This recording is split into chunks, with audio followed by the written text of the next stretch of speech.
Welcome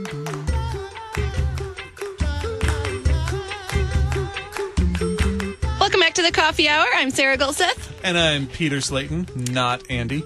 Yeah, not Andy this week. Nope. This week, Andy's on vacation, so I have some fantastic co-hosts joining me in studio talking about some really great topics. I had the co-hosts that I invited to host with me. I had them pick the topics. So if you have any issues, I'm just saying, blame the co-host. No, I'm kidding. I'm kidding. These are all really great topics this week. Oh, look, I work in social media. I can totally handle it. That's not a problem at all. That's actually true. Feel free to send me an email or Facebook message. You heard it. Happy to talk you heard to it, Coffee Hour listeners. There you go. Peter wants to hear your complaints.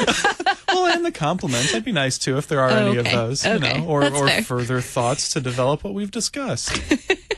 All so, of that's Peter, great. Since you chose this topic and our awesome guest that's on the phone, why don't you introduce it for us? We have joining us Pastor Matt Richard, who is pastor at Zion Lutheran Church in Gwinner, North Dakota. I've known Matt for quite a few years now. He's a great pastor up there.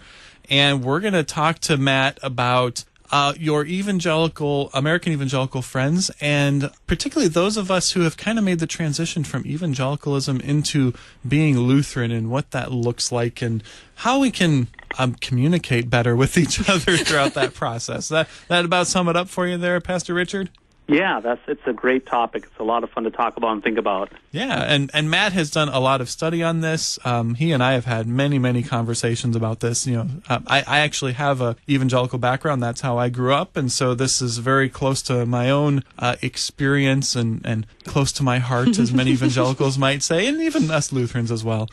Can say that. So, Matt, how about you kind of sum up a little bit of what it is you've been working on, and we'll start with our first question for you here. What are some of the most common issues as a pastor that you're helping former evangelicals work through? Where do you see some of those biggest needs? Yeah, I would say the biggest place to start and the biggest thing to consider is oftentimes we are using the same words, the same terms, obviously terms that come from the Scriptures, but within those terms we have different definitions, different working definitions. So, for instance, you can use a word such as faith, right? I mean, faith is a very, very common word we see in the Scriptures, and when we use the word faith, we cannot assume as a Lutheran pastor or Lutherans that we mean the same thing by faith, and so we have to stop and pause. With evangelicals coming into Lutheranism, we have to stop and ask the question and say, well, what do you mean by the word faith? And so we actually have to slow way down. I mean, really slow down and find out what the words are actually, how they're being used. What is the definition of those words? So words such as faith, I mean, is faith something that is self-generated, or is faith a gift of God created by, by the preaching of the Word, the Holy Spirit creating faith in us? Two drastically different ways of understanding faith, one being self-generated and the other being created in us. So we cannot assume that we are using the terms and the words the same way. So that's something where we really have to slow down, ask the question, how are we using these terms, and what do you mean by those words that you are using and saying? Sure. I think one example that immediately comes to mind that might help our listeners is when we're talking to Mormons, who most Lutherans would recognize Mormons are not of the Orthodox Christian faith. And one of the easiest ways to do that is to talk about how they define Jesus and the Trinity. And you'll very quickly discover that who God is to them is actually a very different kind of God. And so that's kind of an extreme example, I think, of what you're talking about, but it might be a little, it's not that our evangelical friends aren't Christian, but the way in which they're using their words can be very different from what we're saying, almost to the same level as your Mormon neighbor, who actually is talking about something completely different, right?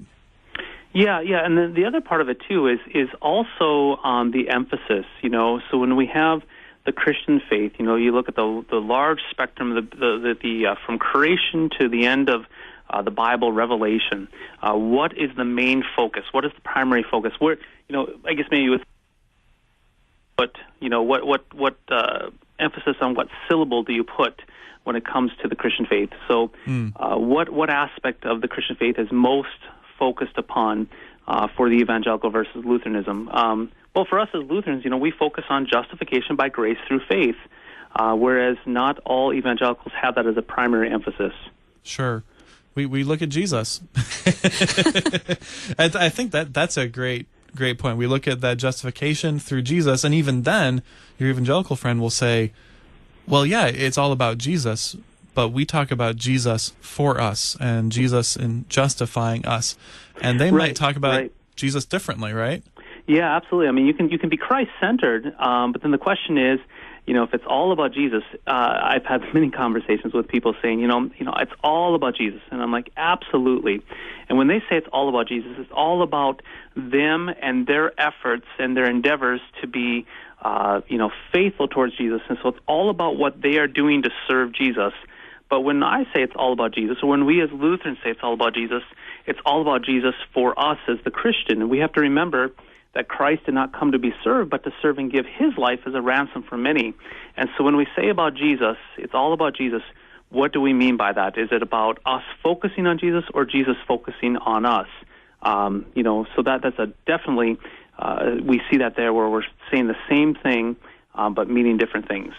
I see that a lot. I'm in a Facebook group with people from a number of different denominations, and a lot of times I can read something, and if I take the words exactly how I read them, it could be Lutheran, but I know because of the background and the worldview that they have, it's probably not what they meant. So, speaking of social media, what kind of role can social media play when we're trying to talk with our friends who are maybe new Lutherans who have left the evangelical church? Social media is definitely a very, very powerful tool. I mean, there's definitely hang-ups with it too as well. I mean, definitely you cannot receive communion through a screen, obviously. But when it comes to social media, I think one of the advantages of social media is that it is a point of first contact for many evangelicals. Social media has a way where you can engage with different topics and subjects really in a non-threatening way. So you can kind of basically look at Lutheranism, kind of kick it around and look at it and read about it, but it's not really going to be really invading you. So you can just you can even dialogue with Lutherans and visit with people, and you're really not necessarily sitting down face to face. So you can actually ask those tough questions. It's a little bit more safe environment where you can ask those tough questions to a stranger to get answers and to kick it around. So that's the positive aspect of social media. So it really serves as a place to introduce the idea and the theology of our Lutheran heritage and our understanding of the Scriptures. But then the problem exists is I think really what happens is once a person starts engaging Lutheranism and our theology, then I think that the next thing is that they need to get to a church as soon as possible. And some of my research on this is actually quite interesting. When you look at the research, individuals who joined the Lutheran Church, those who joined the Lutheran Church right away, they definitely had a lot of fear, going into it. But for the most part, they had a lot of joy. It went from a very, very good journey to an absolutely great journey. But those who said, I'm going to figure out this Lutheranism, understand this Lutheran theology, but I'm not going to join the Lutheran Church until I got all my ducks in a row, those individuals, they didn't experience fear, but they ended up getting very embittered, very angry. And the reason for that is they got really, really frustrated staying in their evangelical churches as they were learning this great Lutheran theology. So my encouragement for people is, once you start engaging this Lutheran theology and you're like, man, I really want to learn more, the best thing for your family and for the individual is to get to that Lutheran church right away and get into a new membership class, to be confirmed into that Lutheran church. So we've got a couple minutes here left, and we're reaching the end of our fantastic conversation with you. So one of my questions is, as one of those pastors who is potentially receiving these kinds of individuals into your congregation, what do you do differently as you're catechizing them, as you're working with them, teaching them this, in some ways, newfound faith? Not that they weren't Christians before, but there is so much new here that they feel like, I used to use the phrase, everything I know is wrong, and I just have to relearn everything. I mean, that's kind of how it was for me as I was making that transition. what sorts of things do you as a pastor keep in mind, and what kind of advice can you give to other pastors or lay people who are encountering these people entering into their congregations or on social media? Yeah, I think what we have to understand is, again, we have to go beneath the terms. We have to look at it's a whole worldview. I mean, that's a complicated term, but it's a whole worldview shift in the way that we understand Christianity. And so it's going to be a whole toppling of a system of thinking, a way of thinking, and it's a reintroduction of a new way of understanding it. And the primarily understanding is I would say that the biggest thing to understand is for evangelicals coming into Lutheranism, the evangelical is going to be in a position of being receivers, confessing sin, beating our chest, saying that we are poor, miserable sinners, and receiving God's gifts.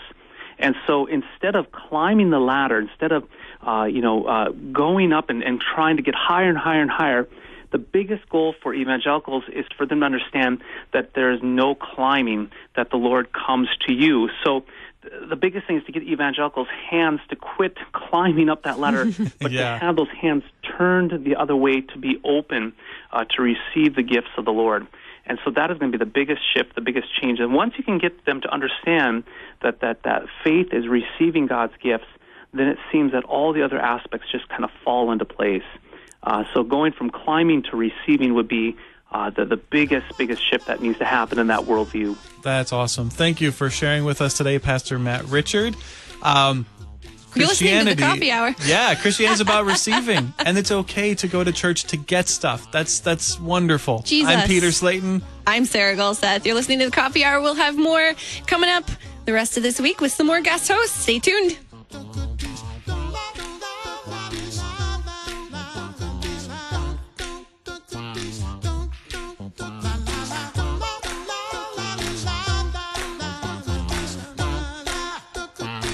The Coffee Hour with Andy and Sarah is a production of KFUO, the listener-supported broadcast ministry of the Lutheran Church Missouri Synod. To support the Coffee Hour and KFUO Radio, visit kfuo.org or text KFUO to 41444.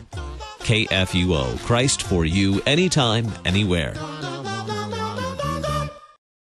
Concordia University, Wisconsin in Mequon overlooks a half mile of beautiful Lake Michigan shoreline. CUW campus is located 15 miles north of Milwaukee, with over 70 undergraduate majors, 28 graduate degree programs, and doctorate programs in pharmacy, physical therapy, occupational therapy, and nursing practice. CUW offers online learning and accelerated learning at one of 9 Wisconsin centers and 1 in St. Louis. Traditional or accelerated education, CUW has the program for you. CUW.edu.